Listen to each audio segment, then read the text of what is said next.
بسم الله الرحمن الرحيم ألف لام ميم ذلك الكتاب لا ريب فيه هدى للمتقين الذين يؤمنون بالغيب ويقيمون الصلاة ومما رزقناهم ينفقون والذين يؤمنون بما أنزل إليك وما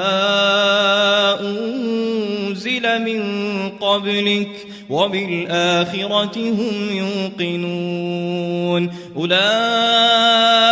على هدى من ربهم وأولئك هم المفلحون إن الذين كفروا سواء عليهم أأنذرتهم أم لم تنذرهم لا يؤمنون ختم الله على قلوبهم وعلى سمعهم وعلى أبصارهم غشاوة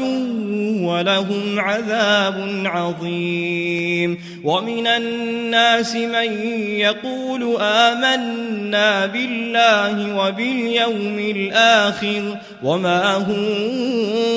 بمؤمنين يخادعون الله والذين آمنوا وما يخدعون إلا أنفسهم وما يشعرون في قلوبهم مرض فزادهم الله مرضا ولهم عذاب أليم بما كانوا يكذبون وإذا قيل لهم لا تفسدوا في الأرض قالوا إنما نحن مصلحون ألا إنهم هم المفسدون ولكن لا يشعرون وإذا قيل لهم آمنوا كما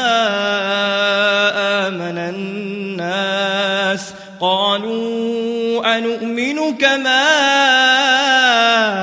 آمن السفهاء ألا إنهم هم السفهاء ولكن لا يعلمون وإذا لقوا الذين آمنوا قالوا آمنا وإذا خلوا إلى شياطينهم قالوا إنا معكم إنما نحن مستهزئون الله يستهزئ بهم ويمدهم في طغيانهم يعمهون أولئك الذين اشتروا الضلالة بالهدى فما ربحت تجارتهم وما كانوا مهتدين مثلهم كمثل الذي استوقد نارا فلما أضاءت ما حوله ذهب الله بنورهم وتركهم في ظلمات لا يبصرون صم بكم عمي فهم لا يرجعون أو كصيب من السماء فيه ظلمات ورعد وبرق يجعلون أصابعهم في آذانهم من الصواعق حذر الموت والله محيط بالكافرين يكاد البرق يخطف أبصارهم كلما أضاء لهم مشوا فيه وإذا أظلم عليهم قاموا ولو شاء الله لذهب بسمعهم وأبصارهم إن الله على كل شيء قدير يا أيها الناس الناس اعبدوا ربكم الذي خلقكم والذين من قبلكم لعلكم تتقون الذي جعل لكم الأرض فراشا والسماء بناء وأنزل من السماء ماء فأخرج به من الثمرات رزقا لكم فلا تجعلوا لله أندادا وأنتم تعلمون وإن كنتم في ريب مما نزلنا على عبدنا فأتوا بسورة من مثله وادعوا شهداءكم من دون الله إن كنتم صادقين فإن لم تفعلوا ولن تفعلوا فاتقوا النار التي وقودها الناس والحجارة أعدت للكافرين وبشر الذين آمنوا وعملوا الصالحات أن لهم جنات تجري من تحتها الأنهار كلما رزقوا منها من ثمرة رزقا قالوا هذا الذي رزقنا من قبل وأتوا به متشابها ولهم فيها أزواج مطهرة وهم فيها خالدون إن الله لا يستحيي أن يضرب مثلا ما بعوضة فما فوقها فأما الذين آمنوا فيعلمون أنه الحق من ربهم وأما الذين كفروا فيقولون ماذا أراد الله بهذا مثلا يضل به كثيرا ويهدي به كثيرا وما يضل به إلا الفاسقين الذين ينقضون عهد الله من بعد ميثاقه ويقطعون ما أمر الله به أن يوصل ويفسدون في الأرض أولئك هم الخاسرون كيف تكفرون بالله وكنتم أمواتا فأحياكم ثم يميتكم ثم يحييكم ثم إليه ترجعون هو الذي خلق لكم ما في الأرض جميعا ثم استوى إلى السماء فسواهن 7 سماوات وهو بكل شيء عليم وإذ قال ربك للملائكة إني جاعل في الأرض خليفة قالوا أتجعل فيها من يفسد فيها ويسفك الدماء ونحن نسبح بحمدك ونقدس لك قال إني أعلم ما لا تعلمون وعلم آدم الأسماء كلها ثم عرضهم على الملائكة فقال أنبئوني بأسماء هؤلاء إن كنتم صادقين قالوا سبحانك لا علم لنا إلا ما علمتنا إنك أنت العليم الحكيم قال يا آدم أنبئهم بأسمائهم فلما أنبأهم بأسمائهم قال ألم أقل لكم إني أعلم غيب السماوات والأرض وأعلم ما تبدون وما كنتم تكتمون وإذ قلنا للملائكة اسجدوا لآدم فسجدوا إلا إبليس أبى واستكبر وكان من الكافرين وقلنا يا آدم اسكن أنت وزوجك الجنة وكلا منها رغدا حيث شئتما ولا تقربا هذه الشجرة فتكونا من الظالمين فأزلهما الشيطان عنها فأخرجهما مما كانا فيه وقلنا اهبطوا بعضكم لبعض عدو ولكم في الأرض مستقر ومتاع إلى حين فتلقى آدم من ربه كلمات فتاب عليه إنه هو التواب الرحيم قلنا اهبطوا منها جميعا فإما يأتينكم مني هدى فمن تبع هداي فلا خوف عليهم ولا هم يحزنون والذين كفروا وكذبوا بآياتنا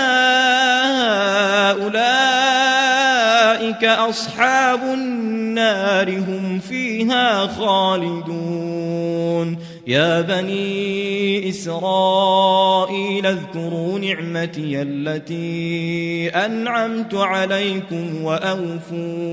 وأوفوا بعهدي أوف بعهدكم وإياي فارهبون وآمنوا بما أنزلت مصدقا لما معكم ولا تكونوا أول كافر به ولا تشتروا بآياتي ثمنا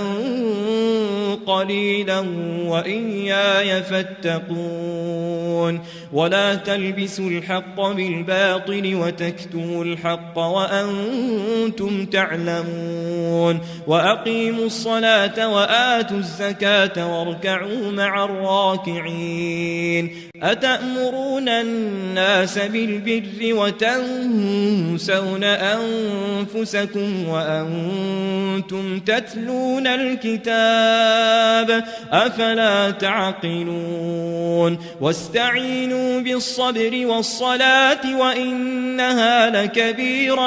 لكبيرة إلا على الخاشعين الذين يظنون أنهم ملاقو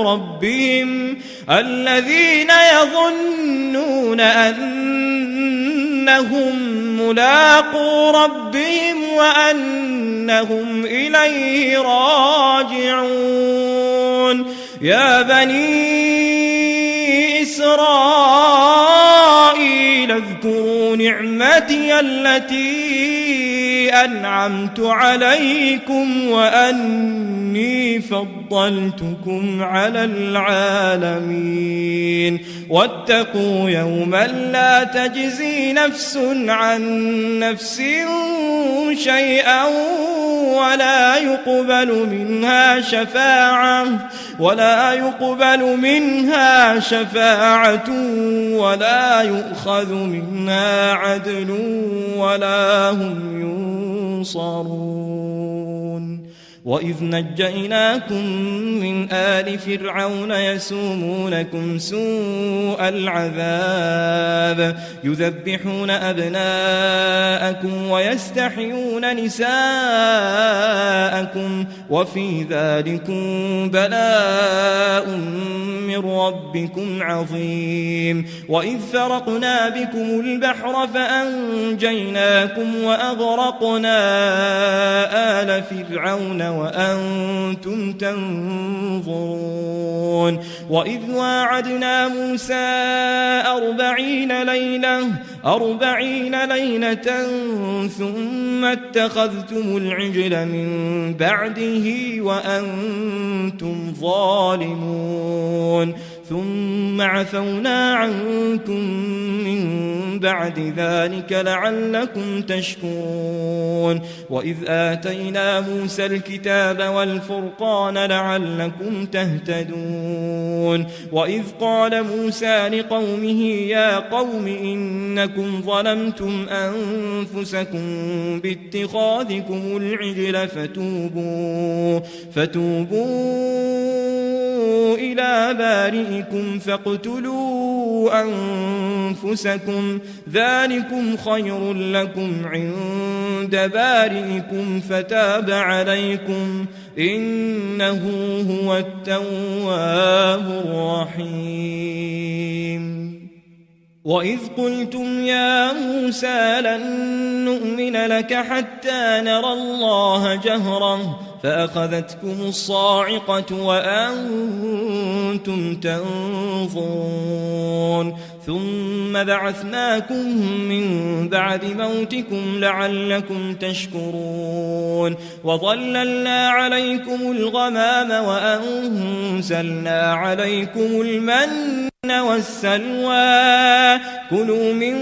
طيبات ما رزقناكم وما ظلمونا ولكن كانوا أنفسهم يظلمون وإذ قلنا ادخلوا هذه القرية فكلوا منها حيث شئتم رغدا وادخلوا الباب سجدا وقولوا حطة نغفر لكم خطاياكم وسنزيد المحسنين فبدل الذين ظلموا قولا غير الذي قيل لهم فأنزلنا على الذين ظلموا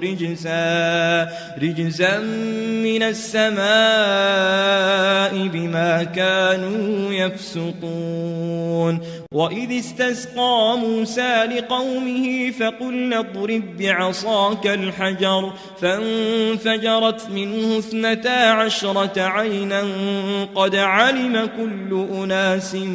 مشربهم كلوا واشربوا من رزق الله ولا تعثوا في الأرض مفسدين وإذ قلتم يا موسى لن نصبر على طعام واحد فادع لنا ربك يخرج لنا مما تنبت الأرض من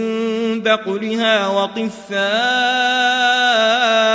وفومها وعدسها وبصلها قال أتستبدلون الذي هو أدنى بالذي هو خير اهبطوا مصرا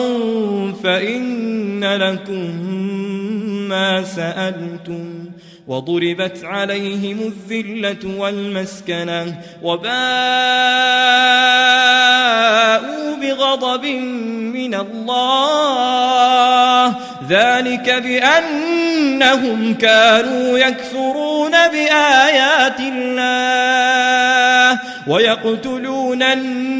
النبيين بغير الحق ذلك بما عصوا وكانوا يعتدون إن الذين آمنوا والذين هادوا والنصارى والصابئين من آمن بالله واليوم الآخر وعمل صالحا فلهم أجرهم عند ربهم ولا خوف عليهم ولا هم يحزنون وإذ أخذنا ميثاقكم ورفعنا فوقكم الطور خذوا ما آتيناكم بقوة واذكروا ما فيه لعلكم تتقون ثم توليتم من بعد ذلك فلولا فضل الله عليكم ورحمته لكنتم من الخاسرين ولقد علمتم الذين اعتدوا منكم في السبت فقلنا لهم كونوا قردة خاسئين فجعلناها نكالا لما بين يديها وما خلفها وموعظة للمتقين. وإذ قال موسى لقومه إن الله يأمركم أن تذبحوا بقرة قالوا أتتخذنا هزوا قال أعوذ بالله أن أكون من الجاهلين قالوا ادع لنا ربك يبين لنا ما هي قال إنه يقول إنها بقرة لا فارض ولا بكر عوان بين ذلك فافعلوا ما تؤمرون قالوا ادع لنا ربك يبين لنا ما لونها قال إنه يقول إنها بقرة صفراء فاقع لونها تسر الناظرين قالوا ادع لنا ربك يبين لنا ما هي إن البقرة شابه علينا وإنا إن شاء الله لمهتدون قال إنه يقول إنها بقرة لا ذلول تثير الأرض ولا تسقي الحرث مسلمة لا شية فيها قالوا الآن جئت بالحق فذبحوها وما كادوا يفعلون وإذ قتلتم نفسا فادارأتم فيها والله مخرج ما كنتم تكتمون فقلنا اضربوه ببعضها كذلك يحيي الله الموتى ويريكم آياته لعلكم تعقلون ثم قست قلوبكم من بعد ذلك فهي كالحجارة أو أشد قسوة وإن من الحجارة لما يتفجر منه الأنهار وإن منها لما يشقق فيخرج منه الماء وإن منها لما يهبط من خشية الله وما الله بغافل عما تعملون أفتطمعون أن يؤمنوا لكم وقد كان فريق منهم يسمعون كلام الله ثم يحرفونه من بعد ما عقلوه وهم يعلمون وإذا لقوا الذين آمنوا قالوا آمنا وإذا خلا بعضهم إلى بعض قالوا أتحدثونهم بما فتح الله عليكم ليحاجوكم به عند ربكم أفلا تعقلون أولا يعلمون أن الله يعلم ما يسرون وما يعلنون ومنهم أميون لا يعلمون الكتاب إلا أماني وإن هم إلا يظنون فويل للذين يكتبون الكتاب بأيديهم ثم يقولون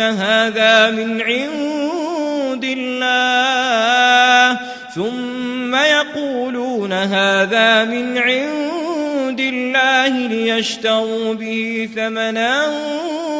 قليلا فويل لهم مما كتبت أيديهم وويل لهم مما يكسبون وقالوا لن تمسنا النار إلا أياما معدودة قل أتخذتم عند الله عهدا فلن يخلف الله عهده أم تقولون على الله ما لا تعلمون بلى من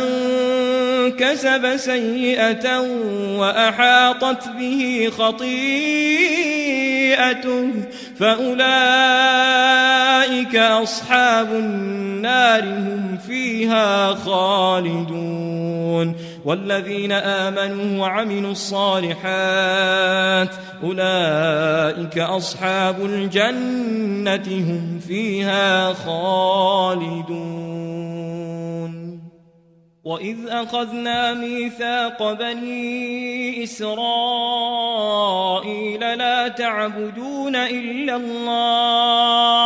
لا تعبدون إلا الله وبالوالدين إحسانا وذي القربى واليتامى والمساكين وقولوا للناس حسنا وأقيموا الصلاة وآتوا الزكاة ثم توليتم إلا قليلا منكم وأنتم معرضون وإذ أخذنا ميثاقكم لا تسفكون دماءكم ولا تخرجون أنفسكم من دياركم ثم أقررتم وأنتم تشهدون ثم أنتم هؤلاء تقتلون أنفسكم وتخرجون فريقا منكم من ديارهم تظاهرون عليهم بالإثم والعدوان وإن يأتوكم أسارى تفادوهم وهو محرم عليكم إخراجهم أفتؤمنون ببعض الكتاب وتكفرون ببعض فما جزاء من يفعل ذلك منكم إلا خزي في الحياة الدنيا ويوم القيامة يردون إلى أشد العذاب وما الله بغافل عما تعملون أولئك الذين اشتروا الحياة الدنيا بالآخرة فلا يخفف عنهم العذاب ولا هم ينصرون ولقد آتينا موسى الكتاب وقفينا من بعده بالرسل وآتينا عيسى ابن مريم البينات وأيدناه بروح القدس أفكلما جاءكم رسول بما لا تهوى أنفسكم استكبرتم ففريقا كذبتم وفريقا تقتلون وقالوا قلوبنا غلف بل لعنهم الله بكفرهم فقليلا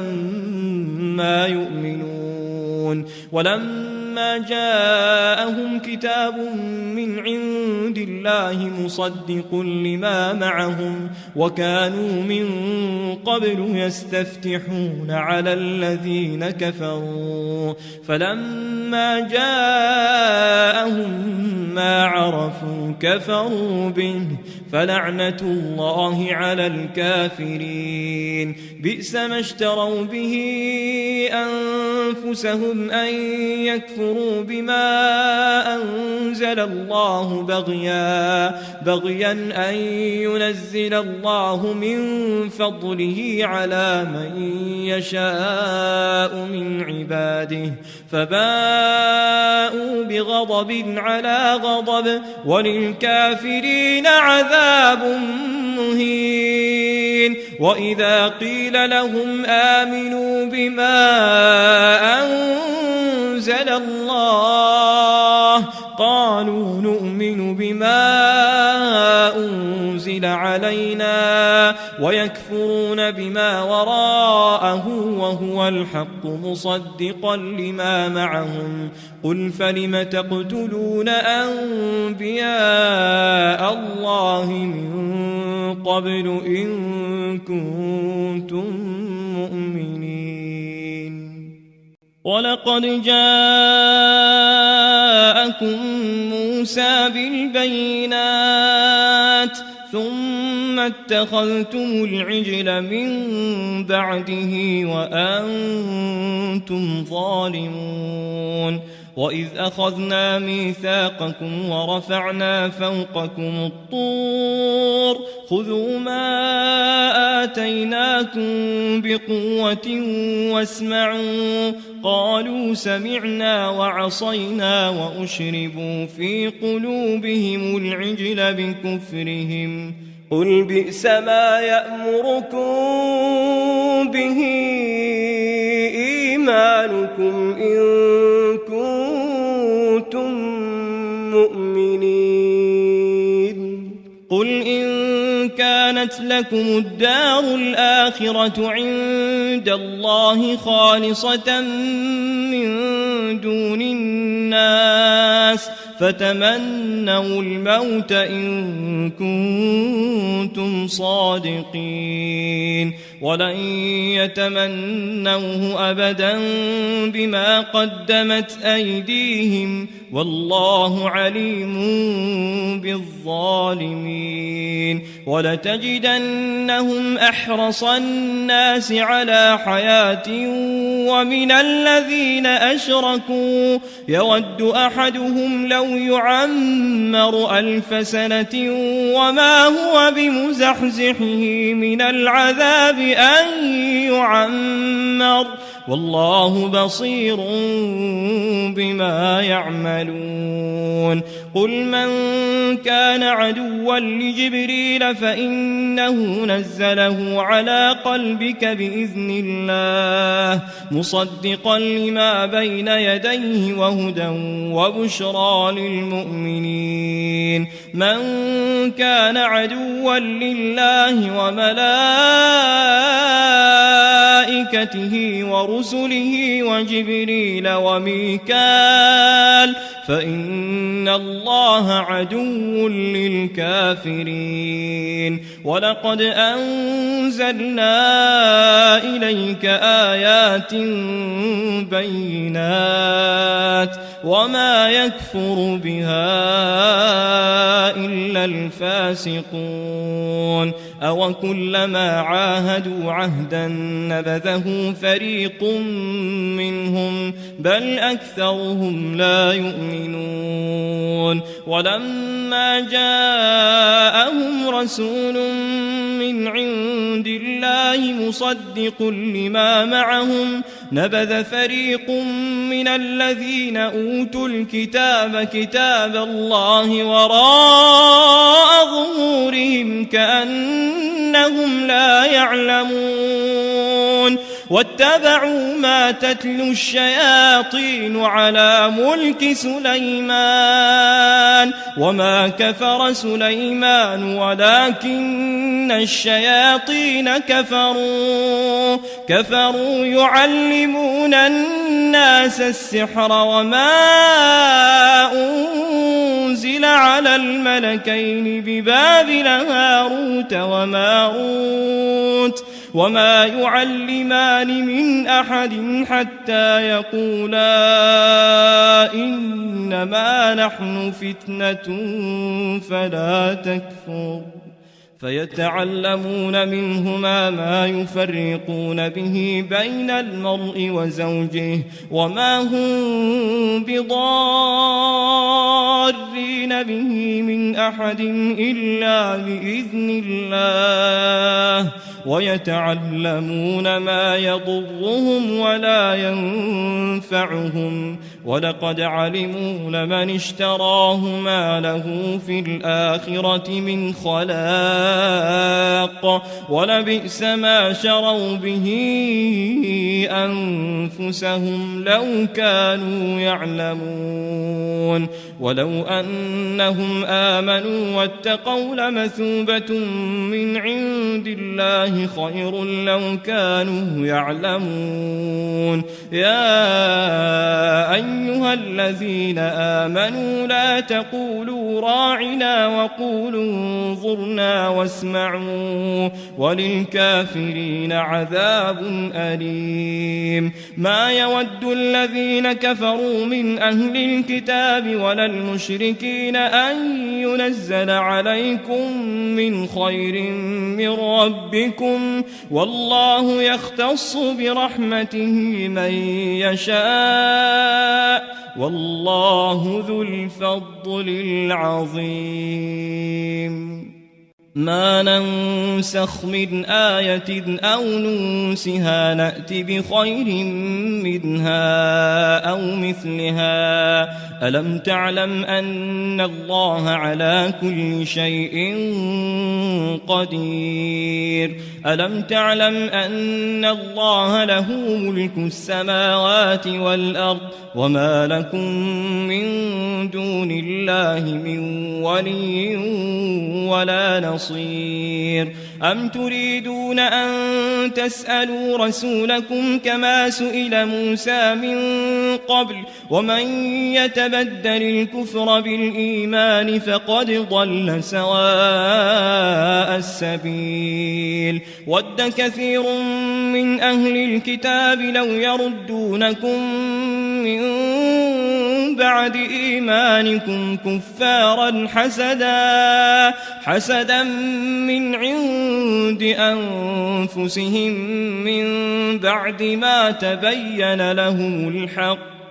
فاعفوا واصفحوا حتى يأتي الله بأمره إن الله على كل شيء قدير. وأقيموا الصلاة وآتوا الزكاة وما تقدموا لأنفسكم من خير تجدوه عند الله إن الله بما تعملون بصير. وقالوا لن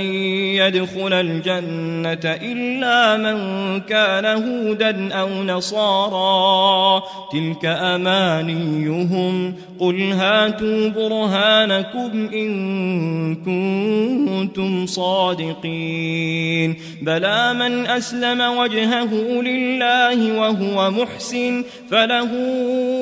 أجره عند ربه ولا خوف عليهم ولا هم يحزنون. وقالت اليهود ليست النصارى على شيء وقالت النصارى ليست اليهود على شيء وهم يتلون الكتاب كذلك قال الذين لا يعلمون مثل قولهم فالله يحكم بينهم يوم القيامة فيما كانوا فيه يختلفون. ومن أظلم ممن منع مساجد الله أن يذكر فيها اسمه وسعى في خرابها أولئك ما كان لهم أن يدخلوها إلا خائفين لهم في الدنيا خزي ولهم في الآخرة عذاب عظيم. ولله المشرق والمغرب فأينما تولوا فثم وجه الله إن الله واسع عليم. وقالوا اتخذ الله ولدا سبحانه بل له ما في السماوات والأرض كل له قانتون. بديع السماوات والأرض وإذا قضى أمرا فإنما يقول له كن فيكون. وقال الذين لا يعلمون لولا يكلمنا الله أو تأتينا آية كذلك قال الذين من قبلهم مثل قولهم تشابهت قلوبهم قد بينا الآيات لقوم يوقنون إنا أرسلناك بالحق بشيرا ونذيرا ولا تسأل عن أصحاب الجحيم ولن ترضى عنك اليهود ولا النصارى حتى تتبع ملتهم قل إن هدى الله هو الهدى ولئن اتبعت أهواءهم بعد الذي جاءك من العلم ما لك من الله من ولي ولا نصير الذين آتيناهم الكتاب يتلونه حق تلاوته أولئك يؤمنون به ومن يكفر به فأولئك هم الخاسرون يا بني إسرائيل اذكروا نعمتي التي أنعمت عليكم وأني فضلتكم على العالمين واتقوا يوما لا تجزي نفس عن نفس شيئا ولا يقبل منها عدل ولا تنفعها شفاعة ولا هم ينصرون وإذ ابتلى إبراهيم ربه بكلمات فأتمهن قال إني جاعلك للناس إماما قال ومن ذريتي قال لا ينال عهد الظالمين وإذ جعلنا البيت مثابة للناس وأمنا واتخذوا من مقام إبراهيم مصلى وعهدنا إلى إبراهيم وإسماعيل أن طهرا بيتي للطائفين والعاكفين والركع السجود وإذ قال إبراهيم رب اجعل هذا بلدا آمنا وارزق أهله من الثمرات من آمن منهم بالله واليوم الآخر قال ومن كفر فأمتعه قليلا ثم أضطره إلى عذاب النار وبئس المصير وإذ يرفع إبراهيم القواعد من البيت وإسماعيل ربنا تقبل منا إنك أنت السميع العليم ربنا وجعلنا مسلمين لك ومن ذريتنا أمة مسلمة لك وأرنا مناسكنا وتب علينا إنك أنت التواب الرحيم ربنا وابعث فيهم رسولا منهم يتلو عليهم آياتك ويعلمهم الكتاب والحكمة ويزكيهم إنك أنت العزيز الحكيم ومن يرغب عن ملة إبراهيم إلا من سفه نفسه ولقد اصطفيناه في الدنيا وإنه في الآخرة لمن الصالحين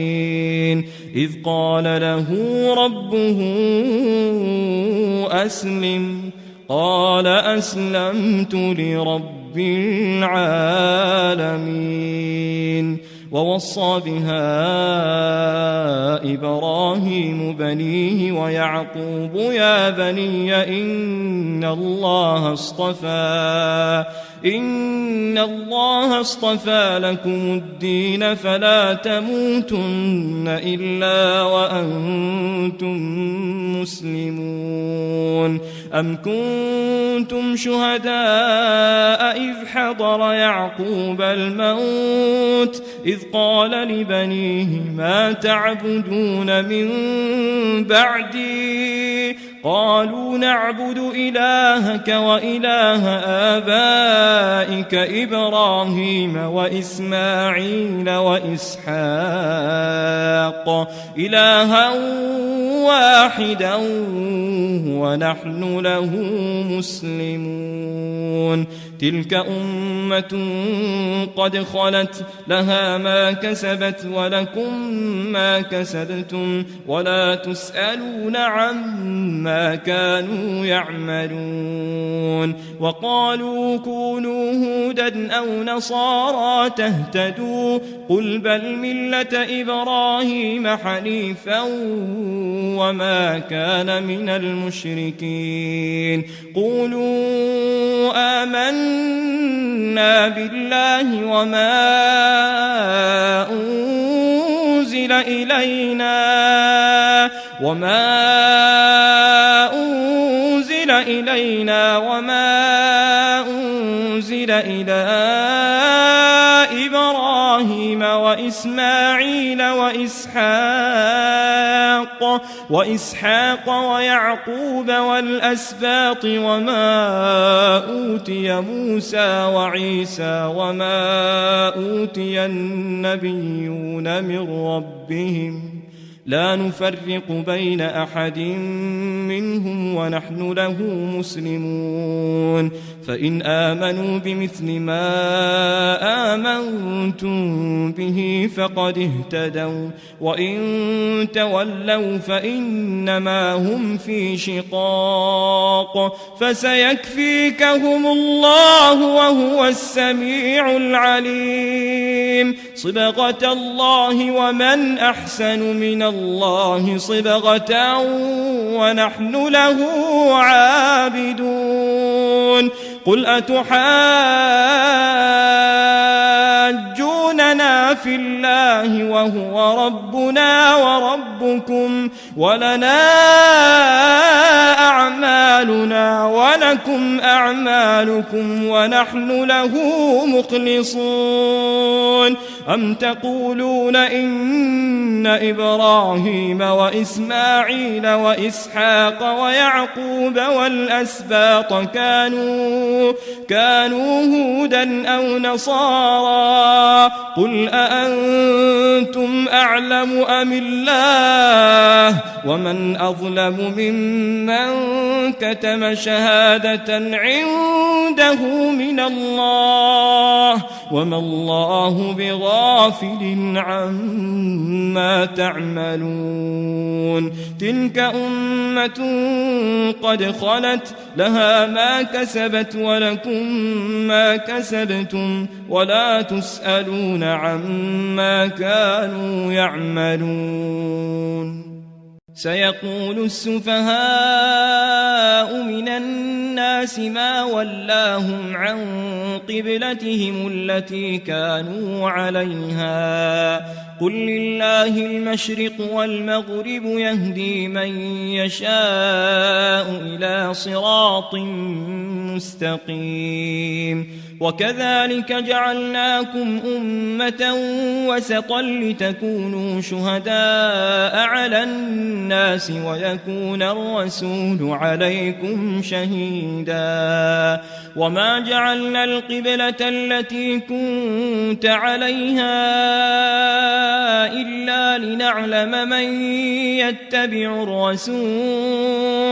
إلا لنعلم من يتبع الرسول ممن ينقلب على عقبيه وإن كانت لكبيرة إلا على الذين هدى الله وما كان الله ليضيع إيمانكم إن الله بالناس لرءوف رحيم قد نرى تقلب وجهك في السماء فلنولينك قبلة ترضاها فول وجهك شطر المسجد الحرام وحيث ما كنتم فولوا وجوهكم شطره وإن الذين أوتوا الكتاب ليعلمون أنه الحق من ربهم وما الله بغافل عما يعملون ولئن أتيت الذين أوتوا الكتاب بكل آية ما تبعوا قبلتك وما أنت بتابع قبلتهم وما بعضهم بتابع قبلة بعض ولئن اتبعت أهواءهم من بعد ما جاءك من العلم إنك إذا لمن الظالمين الذين آتيناهم الكتاب يعرفونه كما يعرفون أبناءهم وإن فريقا منهم ليكتمون الحق وهم يعلمون الحق من ربك فلا تكونن من الممترين ولكل وجهة هو موليها فاستبقوا الخيرات أينما تكونوا يأت بكم الله جميعا إن الله على كل شيء قدير ومن حيث خرجت فول وجهك شطر المسجد الحرام وإنه للحق من ربك وما الله بغافل عما تعملون ومن حيث خرجت فول وجهك شطر المسجد الحرام وحيث ما كنتم فولوا وجوهكم شطره لئلا يكون للناس عليكم حجة إلا الذين ظلموا منهم فلا تخشوهم واخشوني ولأتم نعمتي عليكم ولعلكم تهتدون كما أرسلنا فيكم رسولا منكم يتلو عليكم آياتنا ويزكيكم ويعلمكم الكتاب والحكمة ويعلمكم ما لم تكونوا تعلمون فاذكروني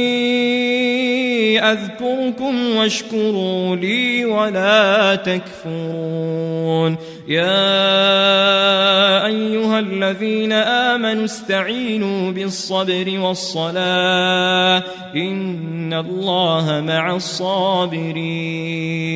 ولا تقولوا لمن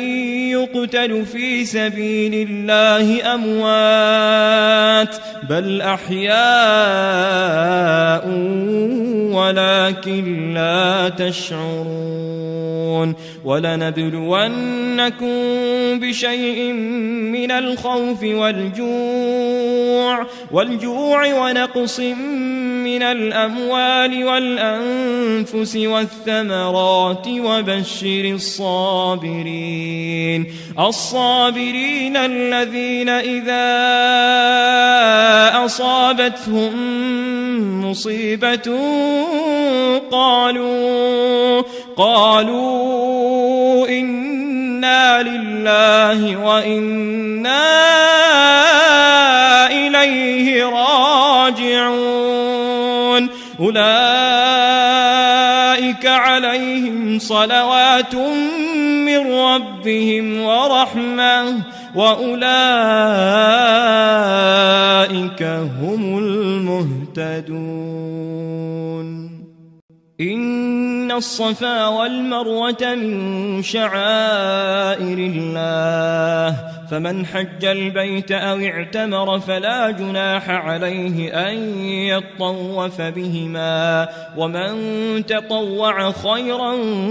فإن الله شاكر عليم إن الذين يكتمون ما أنزلنا من البينات والهدى من بعد ما بيناه للناس في الكتاب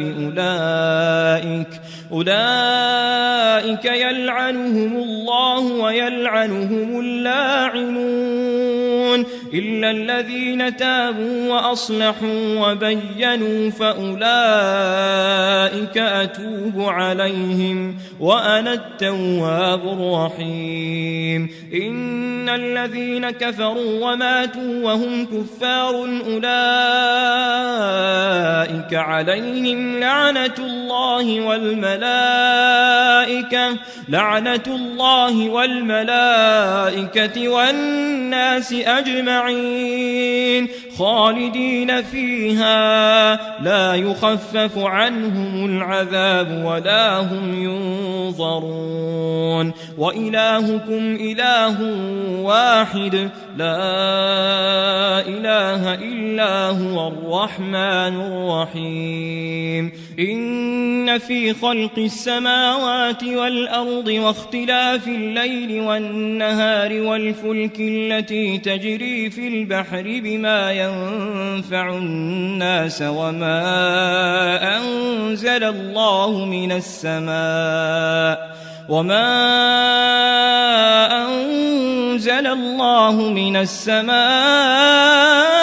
من ماء فأحيا به الأرض بعد موتها وبث فيها من كل دابة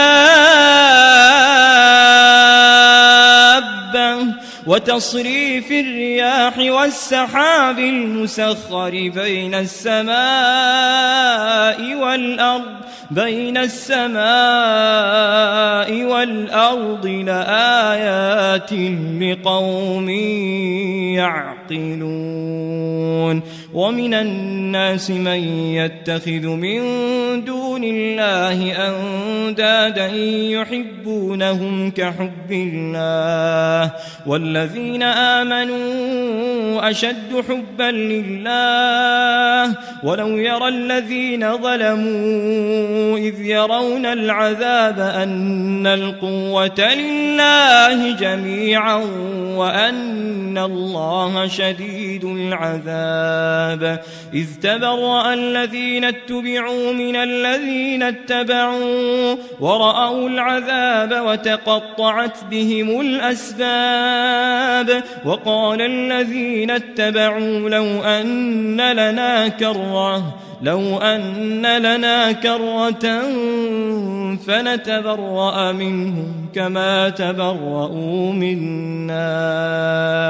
كذلك يريهم الله أعمالهم حسرات عليهم وما هم بخارجين من النار يا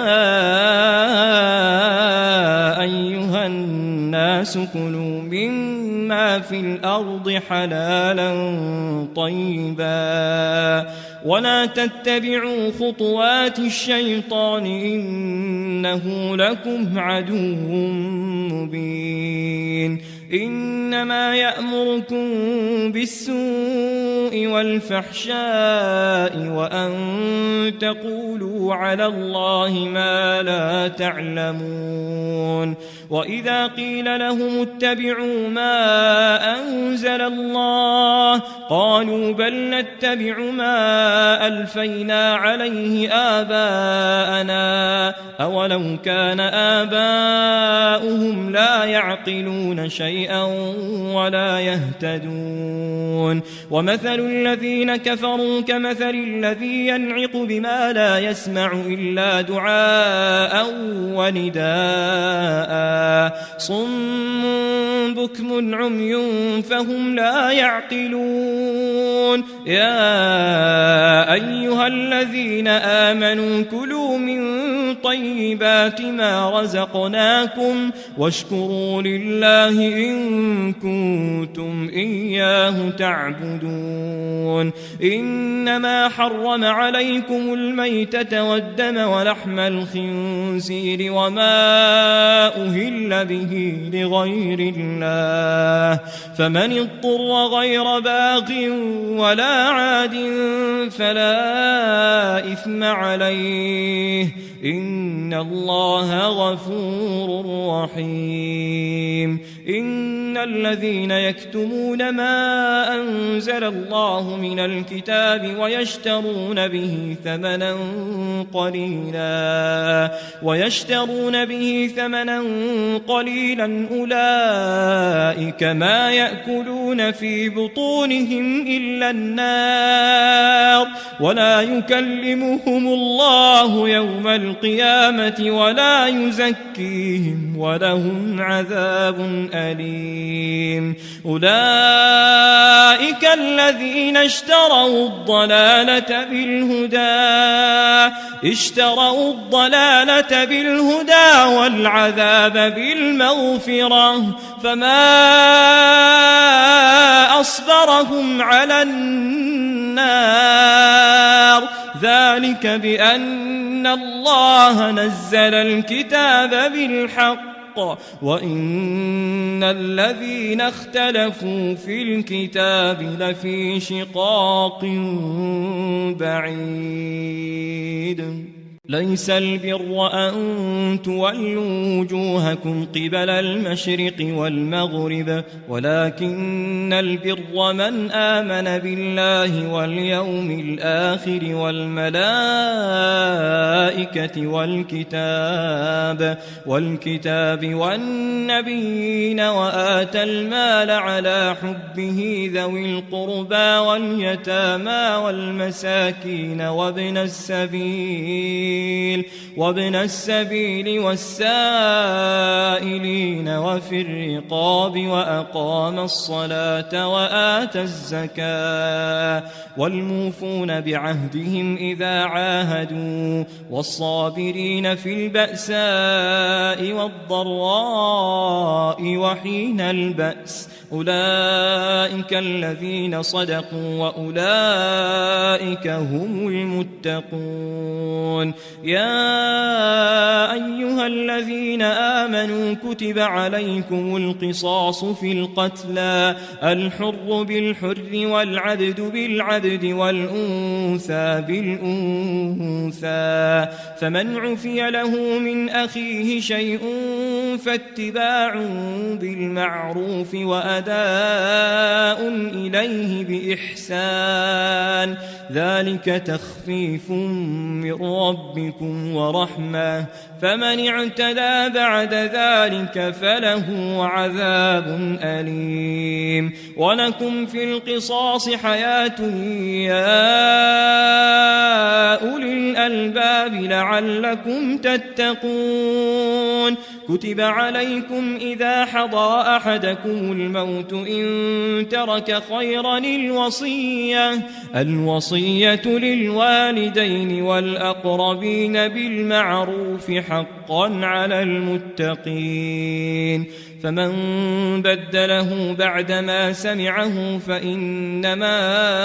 إثمه على الذين يبدلونه، إن الله سميع عليم. فمن خاف من موص جنفا أو إثما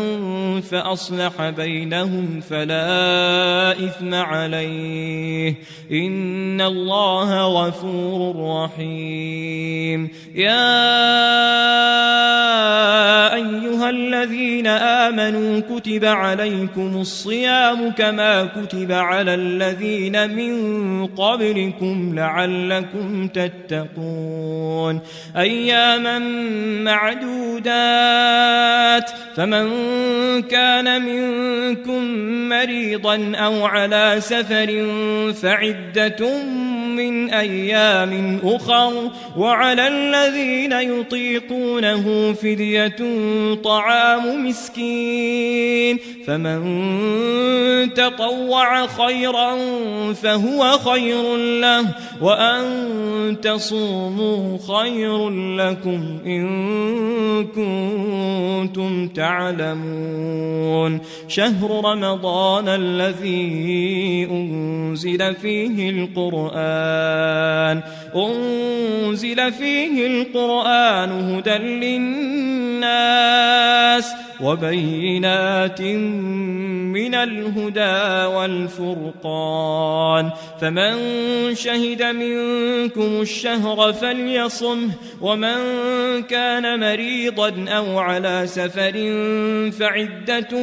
من أيام أخر يريد الله بكم اليسر ولا يريد بكم العسر ولتكملوا العدة ولتكبروا الله على ما هداكم ولعلكم تشكرون وإذا سألك عبادي عني فإني قريب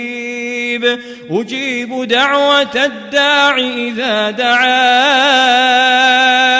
فليستجيبوا لي وليؤمنوا بي لعلهم يرشدون أحل لكم ليلة الصيام الرفث إلى نسائكم هن لباس لكم وأنتم لباس لهن علم الله أنكم كنتم تختانون أنفسكم فتاب عليكم وعفى عنكم فالآن باشروهن وابتغوا ما كتب الله لكم وكلوا واشربوا حتى يتبين لكم الخيط الأبيض من الخيط الأسود من الفجر ثم أتموا الصيام إلى الليل ولا تباشروهن وأنتم عاكفون في المساجد تلك حدود الله فلا تقربوها كذلك يبين الله آياته للناس لعلهم يتقون ولا تأكلوا أموالكم بينكم بالباطل وتدلوا بها إلى الحكام لتأكلوا فريقا من أموال الناس بالإثم وأنتم تعلمون يسألونك عن الأهلة قل هي مواقيت للناس والحج وليس البر بأن تأتوا البيوت من ظهورها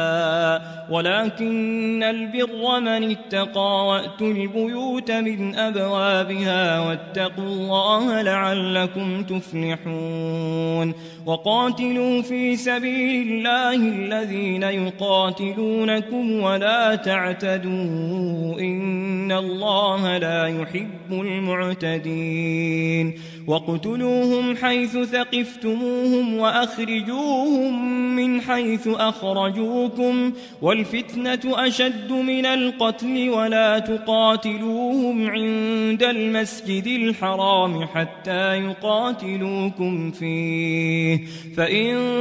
قاتلوكم فاقتلوهم كذلك جزاء الكافرين فإن انتهوا فإن الله غفور رحيم وقاتلوهم حتى لا تكون فتنة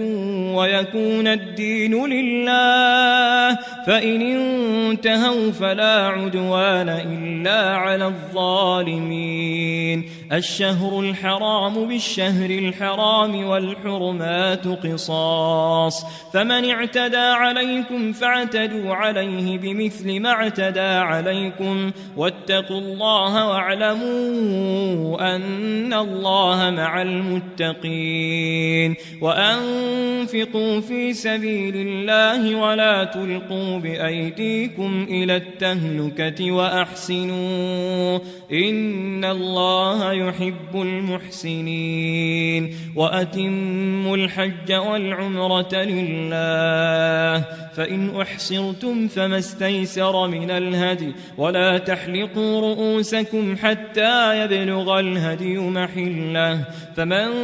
كان منكم مريضا أو به أذى من رأسه ففدية من صيام أو صدقة أو نسك فإذا أمنتم فمن تمتع بالعمرة إلى الحج فما استيسر من الهدي فمن لم يجد فصيام 3 أيام في الحج و7 إذا رجعتم تلك 10 كاملة ذلك لمن لم يكن أهله حاضر المسجد الحرام واتقوا الله واعلموا أن الله شديد العقاب الحج أشهر معلومات فمن فرض فيهن الحج فلا رفث ولا فسوق ولا جدال في الحج وما تفعلوا من خير يعلمه الله وتزودوا فإن خير الزاد التقوى واتقون يا أولي الألباب ليس عليكم جناح أن تبتغوا فضلا من ربكم فإذا أفضتم من عرفات فاذكروا الله عند المشعر الحرام واذكروه كما هداكم وإن كنتم من قبله لمن الضالين ثم أفيضوا من حيث أفاض الناس واستغفروا الله إن الله غفور رحيم فإذا قضيتم مناسككم فاذكروا الله كذكركم آباءكم أو أشد ذكرا فمن الناس من يقول ربنا آتنا في الدنيا وما له في الآخرة من خلاق ومنهم من يقول ربنا آتنا في الدنيا حسنة وفي الآخرة حسنة وقنا عذاب النار أولئك لهم نصيب مما كسبوا والله سريع الحساب واذكروا الله في أيام معدودات فمن تعجل في يومين فلا إثم عليه ومن تأخر فلا إثم عليه لمن اتقى واتقوا الله واعلموا أنكم إليه تحشرون ومن الناس من يعجبك قوله في الحياة الدنيا ويشهد الله على ما في قلبه وهو ألد الخصام وإذا تولى سعى في الأرض ليفسد فيها ويهلك الحرث والنسل والله لا يحب الفساد وإذا قيل له اتق الله أخذته العزة بالإثم فحسبه جهنم ولبئس المهاد ومن الناس من يشري نفسه ابتغاء مرضات الله والله رؤوف بالعباد العباد يا أيها الذين آمنوا ادخلوا في السلم كافة ولا تتبعوا خطوات الشيطان إنه لكم عدو مبين فإن زللتم من بعد ما جاءتكم البينات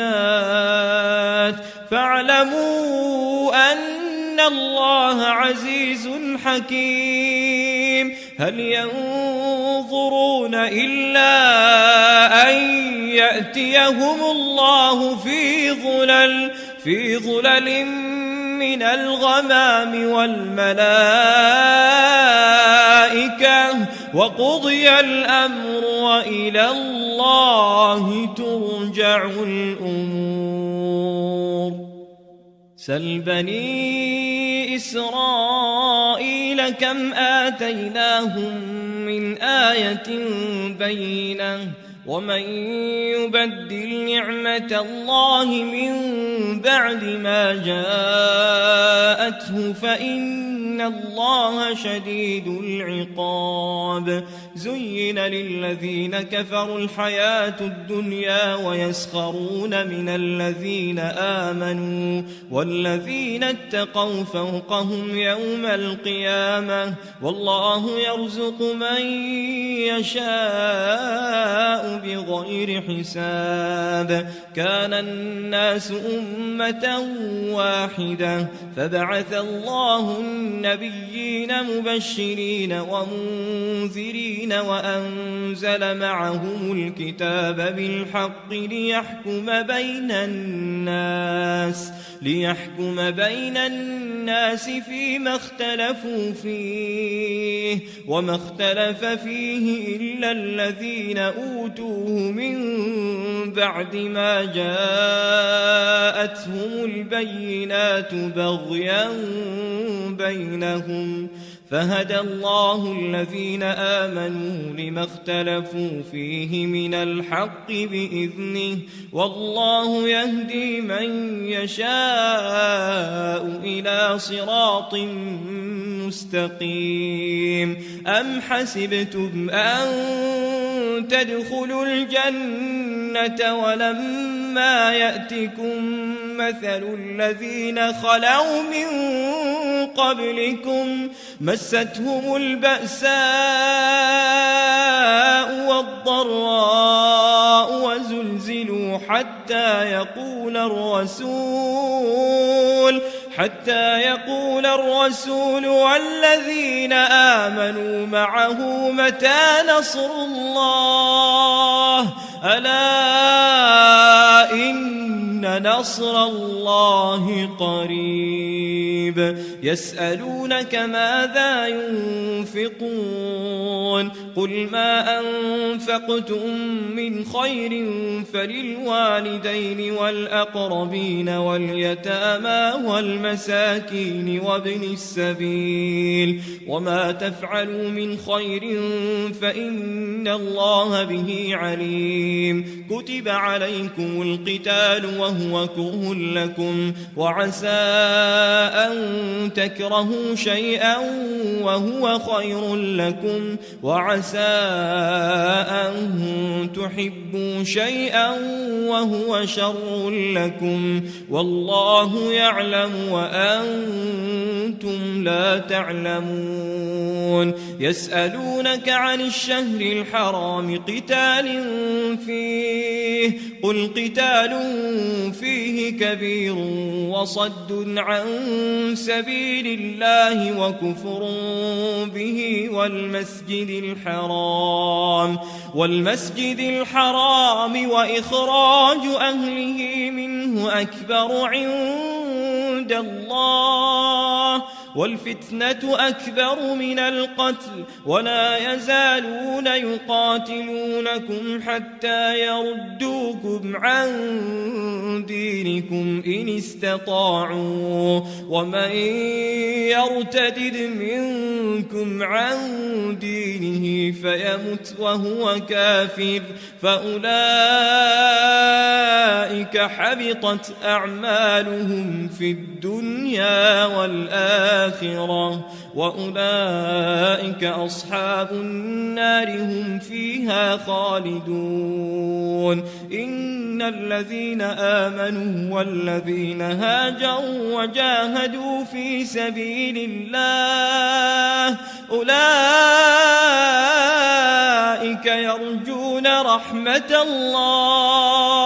يرجون رحمة الله والله غفور رحيم يسألونك عن الخمر والميسر قل فيهما إثم كبير ومنافع للناس وإثمهما أكبر من نفعهما ويسألونك ماذا ينفقون قل العفو كذلك يبين الله لكم الآيات لعلكم تتفكرون في الدنيا والآخرة ويسألونك عن اليتامى قل إصلاح لهم خير وإن تخالطوهم فإخوانكم والله يعلم المفسد من المصلح ولو شاء الله لأعنتكم إن الله عزيز حكيم ولا تنكحوا المشركات حتى يؤمن ولأمة مؤمنة خير من مشركة ولو أعجبتكم ولا تنكحوا المشركين حتى يؤمنوا ولعبد مؤمن خير من مشرك ولو أعجبكم أولئك يدعون إلى النار والله يدعو إلى الجنة والمغفرة بإذنه ويبين آياته للناس لعلهم يتذكرون ويسألونك عن المحيض قل هو أذى فاعتزلوا النساء في المحيض ولا تقربوهن حتى يطهرن فإذا تطهرن فأتوهن من حيث أمركم الله إن الله يحب التوابين ويحب المتطهرين نساؤكم حرث لكم فأتوا حرثكم أنى شئتم وقدموا لأنفسكم واتقوا الله واعلموا أنكم ملاقوه وبشر المؤمنين ولا تجعلوا الله عرضة لأيمانكم أن تبروا وتتقوا وتصلحوا بين الناس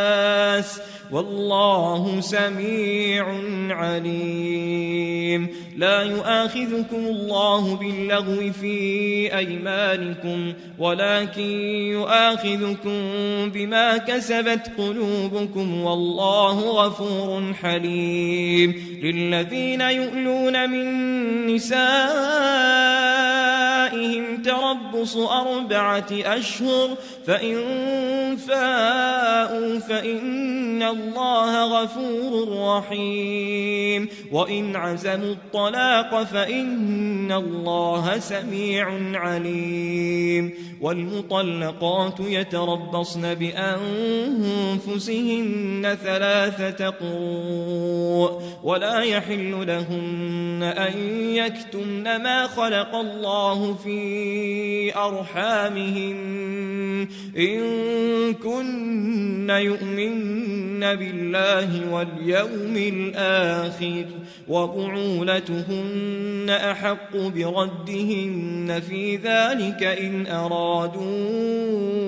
إصلاحا ولهن مثل الذي عليهن بالمعروف وللرجال عليهن درجة والله عزيز حكيم. الطلاق مرتان فإمساك بمعروف أو تسريح بإحسان ولا يحل لكم أن تأخذوا مما آتيتموهن شيئا إلا أن يخافا ألا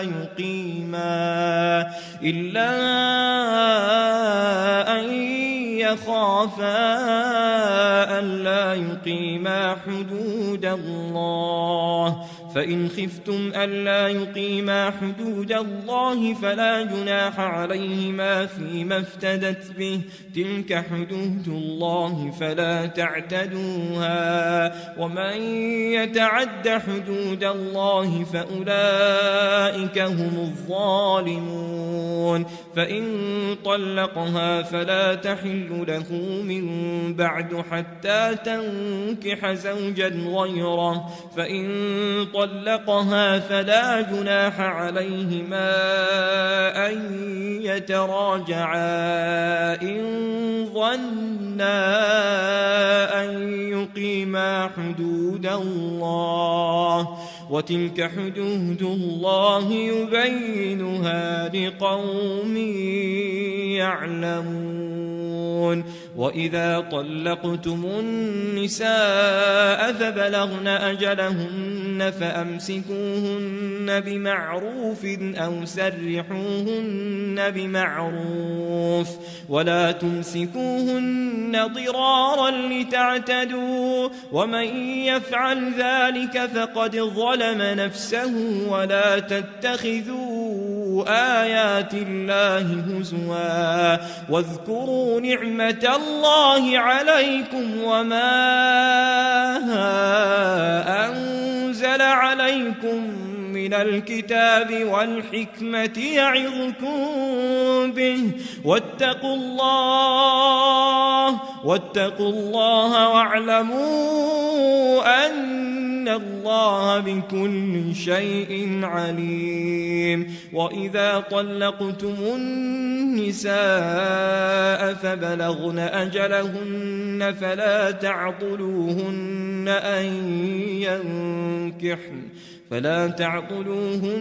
أن ينكحن أزواجهن إذا تراضوا بينهم بالمعروف ذلك يوعظ به من كان منكم يؤمن بالله واليوم الآخر ذلكم أزكى لكم وأطهر والله يعلم وأنتم لا تعلمون. والوالدات يرضعن أولادهن حولين كاملين لمن أراد أن يتم الرضاعة وعلى المولود له رزقهن وكسوتهن بالمعروف لا تكلف نفس إلا وسعها لا تضار والدة بولدها ولا مولود له بولده وعلى الوارث مثل ذلك فإن أرادا فصالا عن تراض منهما وتشاور فلا جناح عليهما. وإن أردتم أن تسترضعوا أولادكم فلا جناح عليكم إذا سلمتم ما آتيتم بالمعروف واتقوا الله واعلموا أن الله بما تعملون تعملون بصير والذين يتوفون منكم ويذرون أزواجا يتربصن بأنفسهن 4 أشهر وعشرا فإذا بلغن أجلهن فلا جناح عليكم فيما فعلن في أنفسهن بالمعروف والله بما تعملون خبير ولا جناح عليكم فيما عرضتم به من خطبة النساء أو أكننتم في أنفسكم علم الله أنكم ستذكرونهن ولكن لا تواعدوهن سرا إلا أن تقولوا قولا معروفا ولا تعزموا عقدة النكاح حتى يبلغ الكتاب أجله واعلموا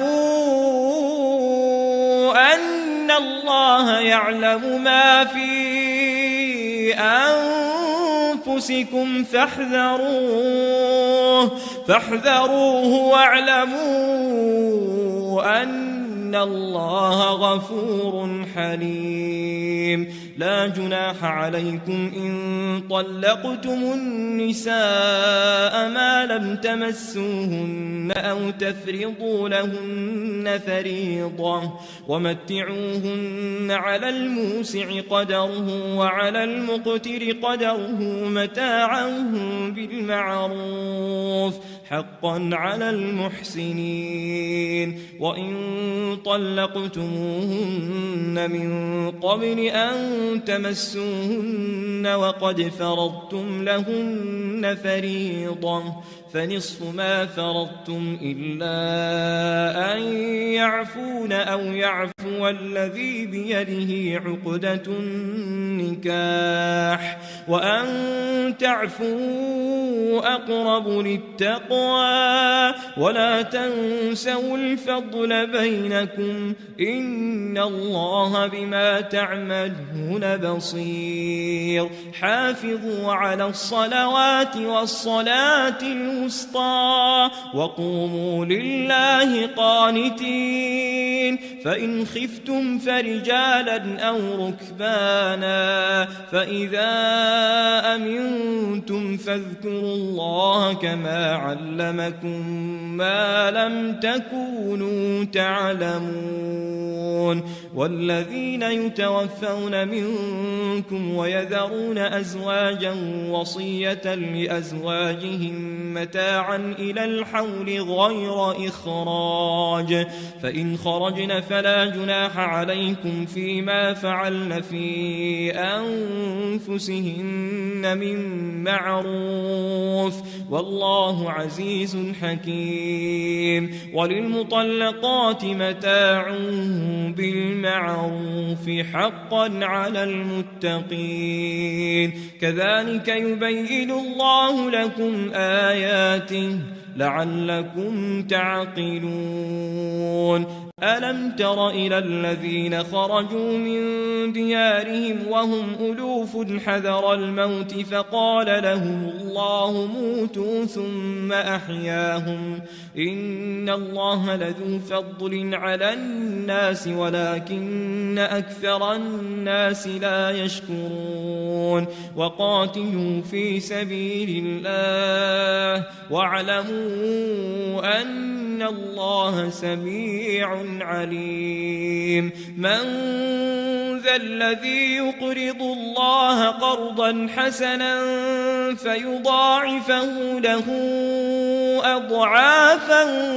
كثيرة والله يقبض ويبسط وإليه ترجعون ألم تر إلى الملأ من بني إسرائيل من بعد موسى إذ قالوا لنبي له بعث لنا ملكا نقاتل في سبيل الله قال هل عسيتم إن كتب عليكم القتال ألا تقاتلوا قالوا وما لنا ألا نقاتل في سبيل الله وقد أخرجنا من ديارنا وأبنائنا فلما كتب عليهم القتال تولوا إلا قليلا منهم والله عليم بالظالمين وقال لهم نبيهم إن الله قد بعث لكم طالوت ملكا قالوا أنى يكون له الملك علينا ونحن أحق بالملك منه ولم يؤت سعة من المال قال إن الله اصطفاه عليكم وزاده بسطة في العلم والجسم والله يؤتي ملكه من يشاء والله واسع عليم وقال لهم نبيهم إن آية ملكه أن يأتيكم التابوت فيه سكينة من ربكم وبقية مما ترك آل موسى وآل هارون تحمله الملائكة إن في ذلك لآية لكم إن كنتم مؤمنين فلما فصل طالوت بالجنود قال إن الله مبتليكم بنهر فمن شرب منه فليس مني ومن لم يطعمه فإنه مني إلا من اغترف غرفة بيده فشربه منه إلا قليلا منهم فلما جاوزه هو والذين آمنوا معه قالوا لا طاقة لنا اليوم بجالوت وجنوده قال الذين يظنون أنهم ملاقوا الله كم من فئة قليلة غلبت فئة كثيرة بإذن الله والله مع الصابرين ولما برزوا لجالوت وجنوده قالوا ربنا أفرغ علينا صبرا وثبت أقدامنا وانصرنا على القوم الكافرين فهزموهم بإذن الله وقتل داود جالوت وآتاه الله الملك والحكمة وعلمه مما يشاء ولولا دفع الله الناس بعضهم ببعض لفسدت الأرض ولكن الله ذو فضل على العالمين تلك آيات الله نتلوها عليك بالحق وإنك لمن المرسلين تلك الرسل فضلنا بعضهم على بعض منهم من كلم الله ورفع بعضهم درجات وآتينا عيسى ابن مريم البينات وأيدناه بروح القدس ولو شاء الله ما اقتتل الذين من بعدهم من بعد ما جاءتهم البينات ولكن اختلفوا فمنهم من آمن ومنهم من كفر ولو شاء الله ما اقتتلوا ولكن الله يفعل ما يريد يا أيها الذين آمنوا أنفقوا مما رزقناكم من قبل أن يأتي يوم لا بيع فيه ولا خلة ولا شفاعة والكافرون هم الظالمون. الله لا إله إلا هو الحي القيوم لا تأخذه سنة ولا نوم له ما في السماوات وما في الأرض من ذا الذي يشفع عنده إلا بإذنه يعلم ما بين أيديهم وما خلفهم ولا يحيطون بشيء من علمه إلا بما شاء وسع كرسيه السماوات والأرض ولا يؤوده حفظهما وهو العلي العظيم. لا إكراه في الدين قد تبين الرشد من الغي فمن يكفر بالطاغوت ويؤمن بالله فقد استمسك بالعروة الوثقى لا انفصام لها والله سميع عليم. الله ولي الذين آمنوا يخرجهم من الظلمات إلى النور والذين كفروا أولياؤهم الطاغوت يخرجونهم من النور إلى الظلمات أولئك أصحاب النار هم فيها خالدون. ألم تر إلى الذي حاج إبراهيم في ربه أن آتاه الله الملك إذ قال إبراهيم ربي الذي يحيي ويميت قال أنا أحيي وأميت قال إبراهيم فإن الله يأتي بالشمس من المشرق فأت بها من المغرب فبهت الذي كفر والله لا يهدي القوم الظالمين. أو كالذي مر على قرية وهي خاوية على عروشها قال أنى يحيي هذه الله بعد موتها فأماته الله 100 عام ثم بعثه قال كم لبثت قال لبثت يوما أو بعض يوم قال بل لبثت 100 عام فانظر إلى طعامك وشرابك لم يتسنه وانظر إلى حمارك ولنجعلك آية للناس وانظر إلى العظام كيف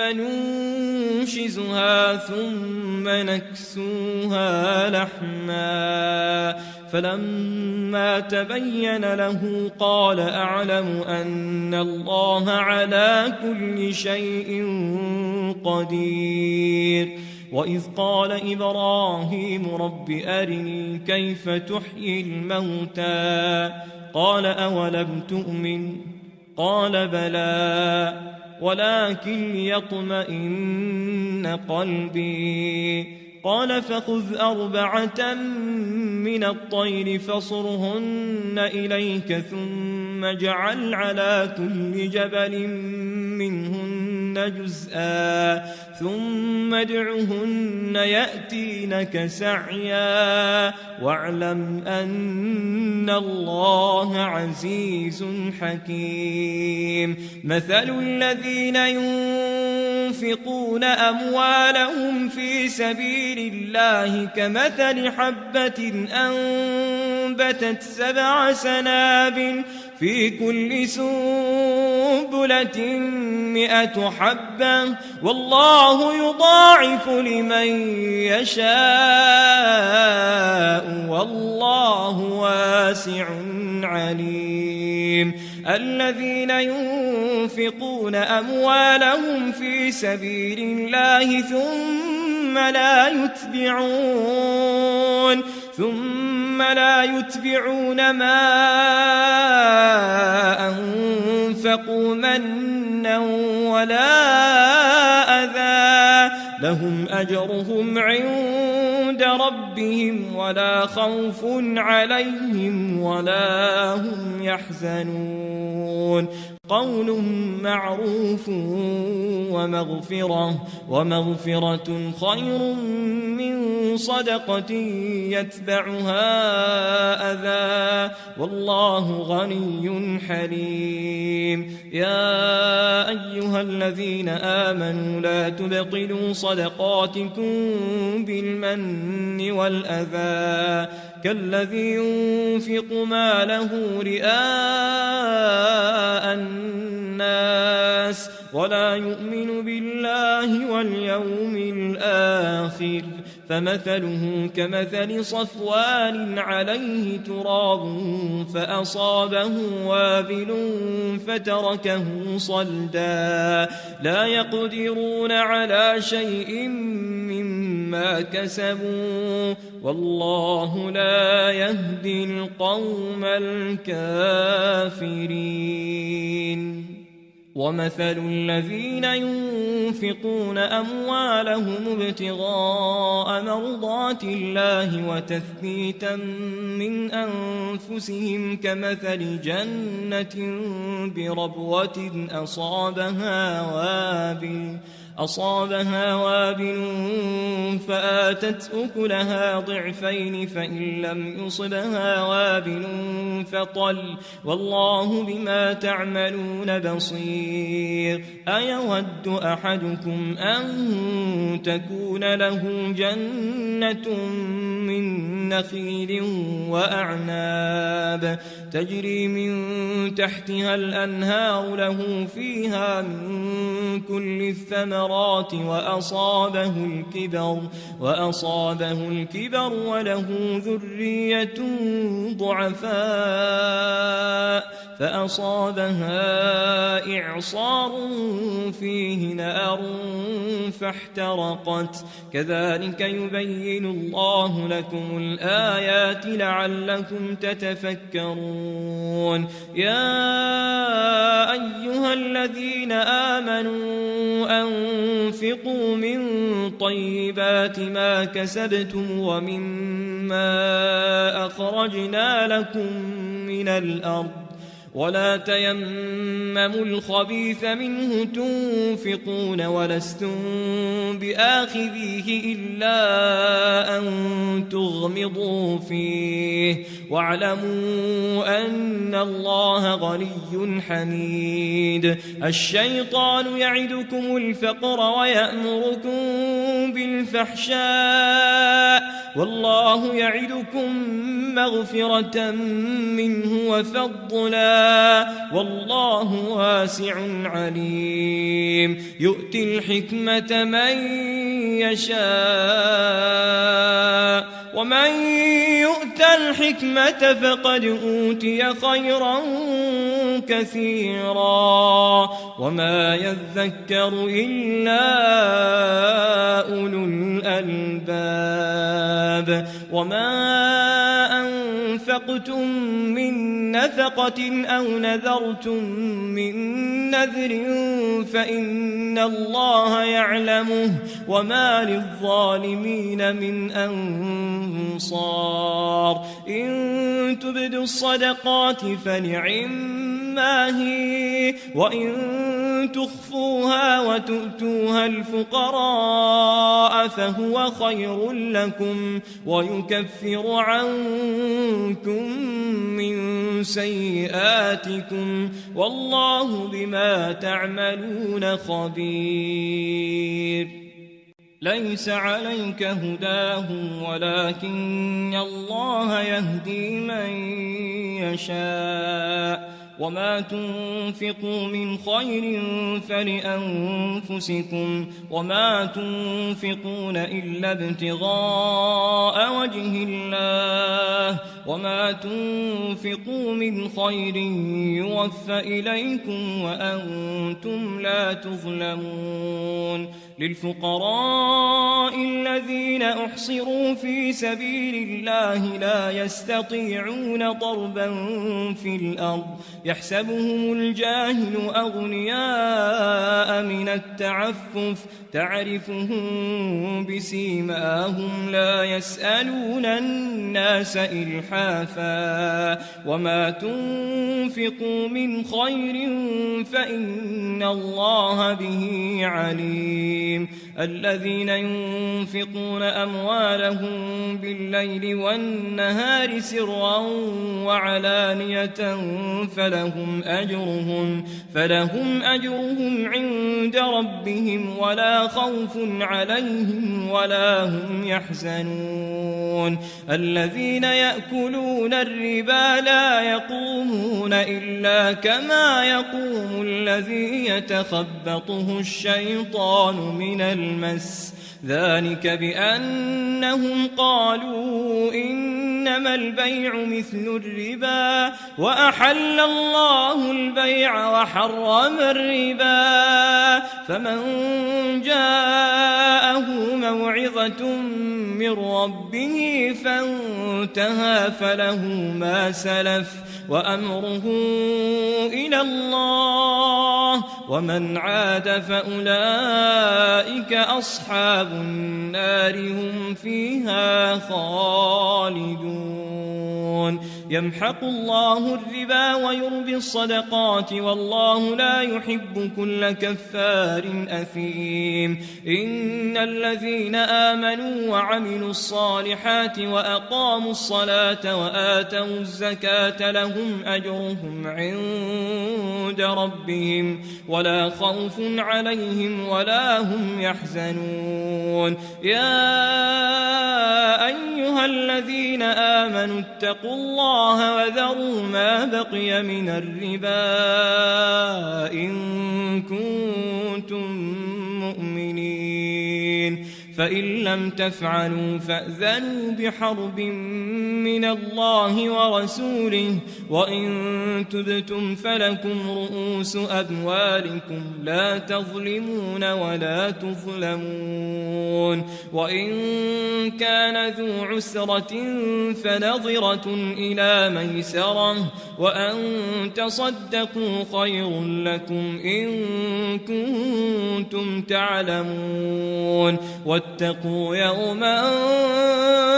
ترجعون فيه إلى الله ثم توفى كل نفس ما كسبت وهم لا يظلمون يا أيها الذين آمنوا إذا تداينتم بدين إلى أجل مسمى فاكتبوه وليكتب بينكم كاتب بالعدل ولا يأب كاتب أن يكتب كما علمه الله فليكتب وليملل الذي عليه الحق وليتق الله ربه ولا يبخس منه شيئا فإن كان الذي عليه الحق سفيها أو ضعيفا أو لا يستطيع أن يمل هو فليملل وليه بالعدل واستشهدوا شهيدين من رجالكم فإن لم يكونا رجلين فرجل وامرأتان ممن ترضون من الشهداء أن تضل إحداهما فتذكر إحداهما الأخرى ولا يأبى الشهداء إذا ما دعوا ولا تسأموا أن تكتبوه صغيرا أو كبيرا إلى أجله ذلكم أقسط عند الله وأقوم للشهادة وأدنى ألا ترتابوا إلا أن تكون تجارة حاضرة تديرونها بينكم فليس عليكم جناح ألا تكتبوها وأشهدوا إذا تبايعتم ولا يضار الحق كاتب ولا شهيد وإن تفعلوا فإنه فسوق بكم واتقوا الله ويعلمكم الله والله بكل شيء عليم وإن كنتم على سفر ولم تجدوا كاتبا فرهان مقبوضة فإن أمن بعضكم بعضا فليؤدي الذي اؤتمن أمانته وليتق الله ربه ولا تكتموا الشهادة ومن يكتمها فإنه آثم قلبه والله بما تعملون عليم لله ما في السماوات وما في الأرض وإن تبدوا ما في أنفسكم أو تخفوه يحاسبكم به الله فيغفر لمن يشاء ويعذب من يشاء والله على كل شيء قدير آمن الرسول بما أنزل إليه من ربه والمؤمنون كل آمن بالله وملائكته وكتبه ورسله لا نفرق بين أحد من رسله وقالوا سمعنا وأطعنا غفرانك ربنا وإليك المصير لا يكلف الله نفسا إلا وسعها لها ما كسبت وعليها ما اكتسبت ربنا لا تؤاخذنا إن نسينا أو أخطأنا ربنا ولا تحمل علينا إصرا كما حملته على الذين من قبلنا ربنا ولا تحملنا ما لا طاقة لنا به واعف عنا واغفر لنا وارحمنا أنت مولانا فانصرنا على القوم الكافرين